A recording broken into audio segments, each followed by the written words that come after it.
Right, welcome back to another video, guys. I'm going to be making a little terrarium today. A couple of people have mentioned that they like the look of my terrariums in my plant tour video, I think it was. And that was these little guys here. And these are just in jars with corks. And then I have the large carnivorous terrarium that I've made. And then there is another terrarium that I don't think I've properly shown on camera, but I won't be showing it today.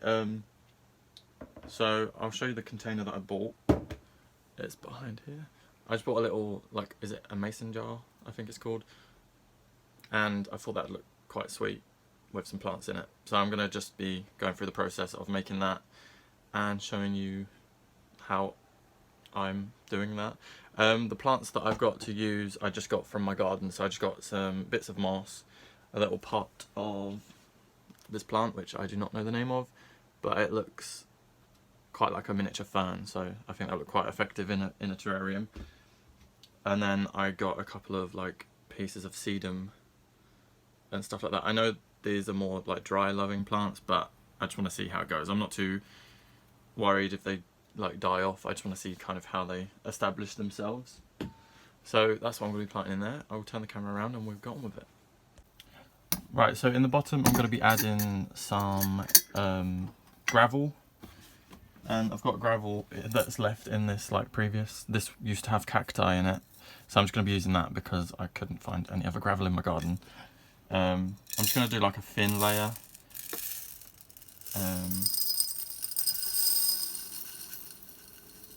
This does have a lot of like compost in it as well, but that'll be absolutely fine if I just scoot that around. God, it's a bit dusty. I don't know if you can see the dust coming out of that. Right, that'll do.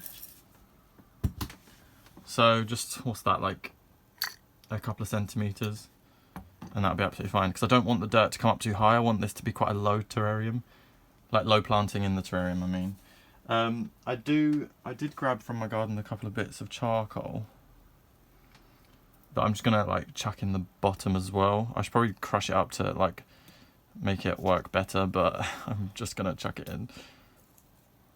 I wasn't sure whether to use these for decoration or just to put them in the bottom, but I'm just going to put them in the bottom for now. So there's that, one more piece. And then I'll bury those in the dirt. So the compost I'm going to be using does have perlite in it, which I'm not sure whether I'm going to like or not. Like whether I'm going to like the look of it or not, because I don't really like perlite. But that's what I have in my bedroom at the moment, and it is really cold outside, so I'm going to make it work. So it's just a regular mix.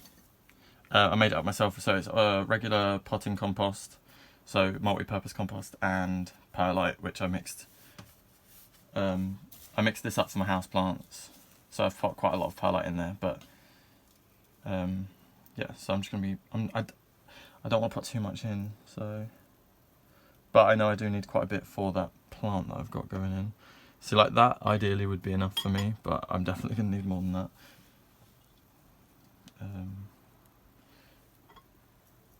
I'll try that much. Let's see if we can go with that much.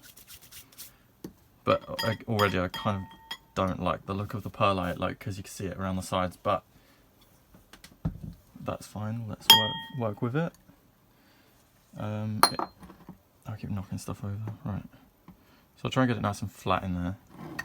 This is a really small container, but I quite like the little details that you can like make in a little container. So I reckon first I'll add the ferny plant, which still don't know the name of it.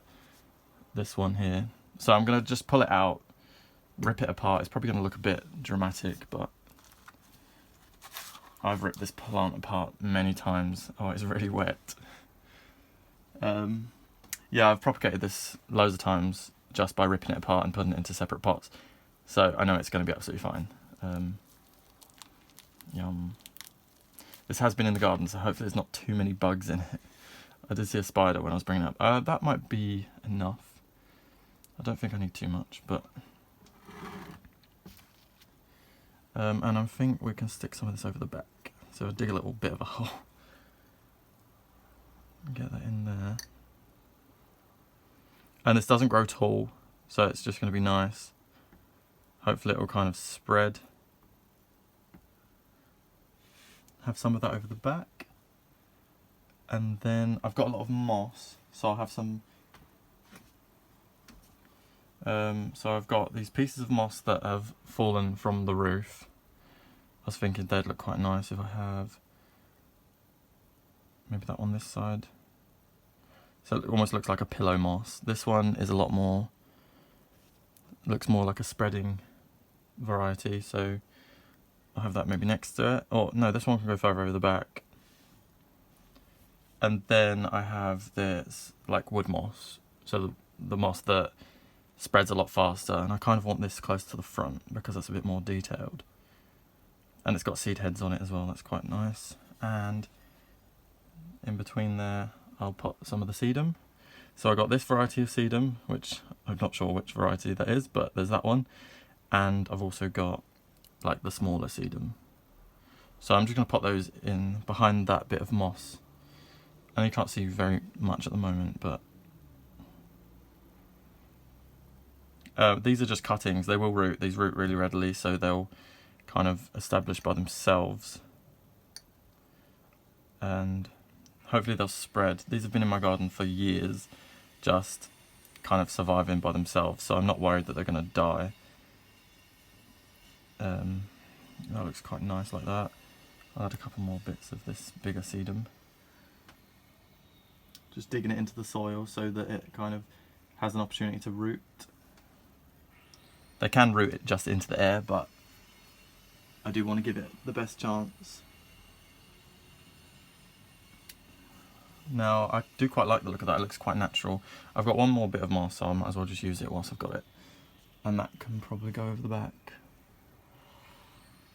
Right over there. So it's you can get as creative as you want when you're creating terrariums, so it kind of depends on your personal taste. But like that already is enough for me. I really like the look of that. So it looks very wild, very natural,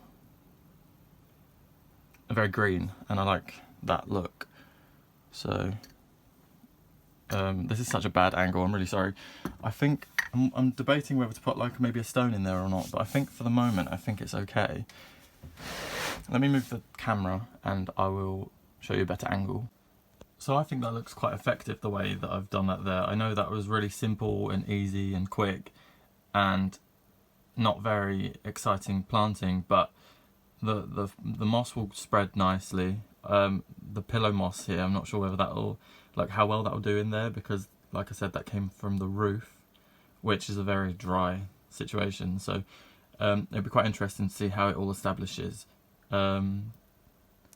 But yeah, that was just really simple, easy and quick. I know this probably felt rushed, but it just shows that you can make it really easily on a really low budget. Like the container was probably about £2.50 maybe, and the plants I like sourced from my garden, so you can do it really cheaply.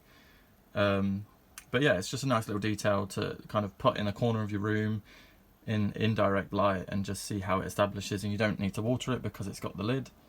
As long as it's airtight, then it shouldn't dry out, it won't lose any moisture, so it'll just continue recycling the moisture.